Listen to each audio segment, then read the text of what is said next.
5 il əvvəl bu günlərdə kimi ön cəbhədə, hərb meydanında, kimi də ağ xalatı ilə xəstəxanalarda vətənə xidmət edirdi. Ağ xalatlı qəhrəmanlardan biri də Adil Əfəndiyev idi. Gəlin sıradakı video materialda şəhidimizin xatirəsini birlikdə yad edək.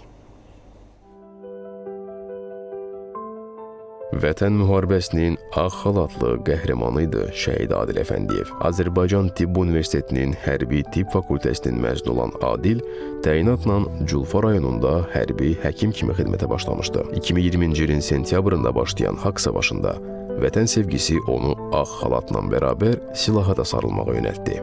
Yeri gələndə silahdaşlarının yarasını sardı, yeri gələndə canı qanı ilə savaşdı. Onun neçə illər, 30 il işğal altında olan torpaqlarımızın azad edilməsi üçün həmişə deyirdi ki, torpağın alınmasının vaxtı gəlib çatıb. Bu işi biz həll eləməliyik. Elə də oldu, yəni o bildiyiniz kimi ailədən heç xəbərimiz olmadan, məsələn, mən bilmirdim, atasının xəbəri var idi.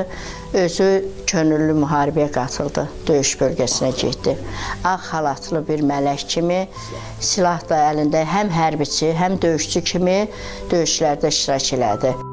2020-ci il Füzuli, Cəbrayıl, Xocavənd rayonları istiqamətində gedən döyüşlərdə qəhrəmanlıqla iştirak edən Adil elə orada da oktyabrın 22-sində şəhadətinə qovuşub.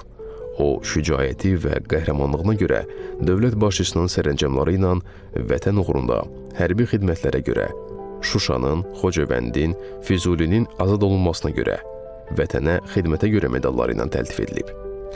Bugün qəhrəmanlıq salnaməsi ilə həm həkim həmkarlarına, həm də Azərbaycan gəncinin yoluna işıq olan Adilin şücaəti xatirələrdə əbədi yaşasın deyə onun haqqında kitabda işıq üzü gördü. O, Bizim Adildir adlı kitab sayəsində gələcək nəsillər qəhrəman vətən oğullarını yaxından tanıyacaqlar, onlardan örnək götürəcəklər. Gələcək nəsillərə bir növ işıq olur, bir növ məktəbdir mənim qardaşımın qəhrəmanlığı, şəhidliyi. Bu kitabın hər sətrində, hər səhifəsində mənim qardaşımın sanki nəfəsi hiss olunur, səsi hiss olunur.